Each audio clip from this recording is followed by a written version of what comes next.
Alright, hello and welcome back to the universe.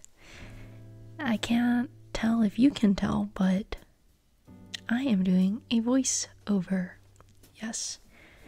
I thought about what I would post this weekend, which is very menial compared to everything going on in this world, but I felt weird posting like, oh, this is my room makeover, or like, I just felt weird doing that because I have not been doing that these past couple of weeks. And in my own way, I wanted to honor the way that I'm feeling. I don't think this video will bring more awareness per se, but I just wanted to share with you my thought process over the course of these past couple of weeks. And I thought about doing it in this form just because lately I've been doing my makeup very slowly. Like when I do it on a more daily basis, I take my time and I do it in silence, which is pretty contrary to how I usually do it.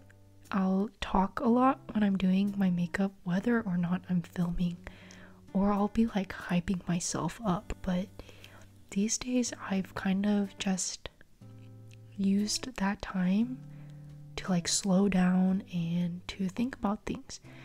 And I know that there's a undertone of vanity to that almost, so I feel weird. Okay, I don't know how else to do it. So I thought, you know what? This is how I'll do it. And I will tell you, this video is not at all like educational. You're not gonna get a history lesson. I feel incredibly unknowledgeable and not the person to go to if you're looking for like AAPI resources. And I feel like there's, a million disclaimers that I need to put out before I say anything more, just because I don't want people to misunderstand or be like, oh, like you're just talking about your feelings and how you're doing, but like why aren't you doing anything to enact real change? And I know there's not really people out there. No, there are, but I know like that's probably not your initial thought as you watch this, but I always struggle with what people think. And do I feel performative doing this? Like, I don't know, I struggle with that because I question myself, like, why am I doing this? For what? But then at the same time, I feel weird just living like it's normal, because it's not normal. And I mean, I think that's part of why I've been feeling uncomfortable. I mean, this voiceover is uncomfortable in itself, but part of why I've been feeling, sitting in this discomfort is because I feel a little paralyzed in how to respond to what's been going on in our world, and specifically how to navigate mourning and grief with like daily living when it's something that directly but also not directly affects me. Last week, or maybe now it's been a week and a half perhaps, 8 lives were tragically taken away, 6 of them being Asian women and 4 of them being Korean women in the hands of a shooter. So they were shot. I cannot even wrap my head around that. And when I first saw the news article, I did not even open it, and I didn't even know, I didn't know anything about it. And then I didn't want to know because I feel like we see this headline so many times. But then learning more about what happened, and then learning about who these women were, and then that in addition to the recent Asian American attacks and just the blow up of social media just kind of finally, and I say finally in some ways as in like it's become more mainstream to see people talk about these Asian American attacks. But at the same time, it's not that many people, I feel like, are talking about it. I was a little disappointed to see a lot of the people that I follow, especially like on my makeup account, not talk about it. Like maybe post an infographic or something and then just go about their day. And I think it made me upset because I just felt very much second, you know, like the other. And I think that's a very common experience on a macro level when it comes to being an Asian American in America. And I don't want to go and recount, you know, all of the microaggressions and all of the things, all of the dumb name calling and mispronunciation of my name and things like that. And, you know, people in high school, one girl like that I was close with kind of was like, I didn't even know you spoke English, you know, like what the fudge. I mean, yeah, I don't want to talk about all of that because it's a shared sentiment for many people, I'm sure, and many people that are watching that are part of my tiny universe corner of the internet, I know, understand. So that's not really what I want to share, but it's more of why I feel uncomfortable and the balance between mourning and grieving for the loss of our larger community, the Asian American community, and then struggling with feelings of fear for my own safety, for my parents' safety. And then on top of that, knowing that this is not the humanity that we were meant to be. I think I struggle with all of that. Like, this is a very broken picture of our society and of humanity, but knowing that the new humanity that I'm personally like looking towards is multi-ethnic. It celebrates the richness of color and multi-ethnicity, and it uplifts that type of culture rather than erasing and oppressing and minimizing an ethnic group or ethnic groups.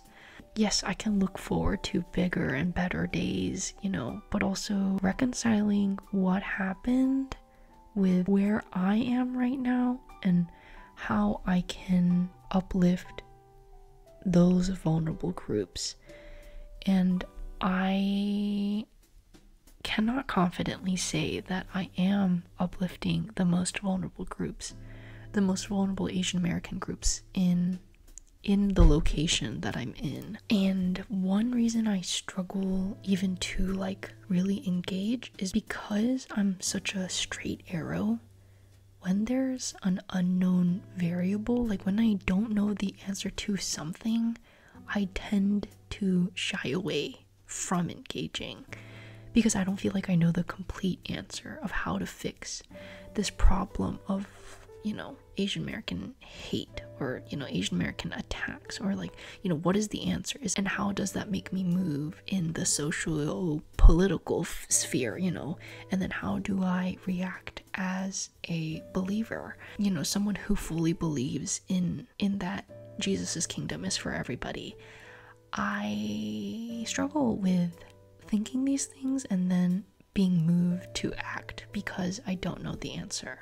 But one thing I do know is that I am part of a community that is predominantly Korean American, and there are plenty of Korean immigrant elderly people in my community. And am I serving them? You know, am I helping out our younger generation in my community? Am I, you know, honoring my family? Am I honoring these people that I say I represent and say that I want to uplift? Am I doing that within the place that I'm at? Who cares if I post 1.5 million infographics when I'm not serving the very community I'm posting infographics about?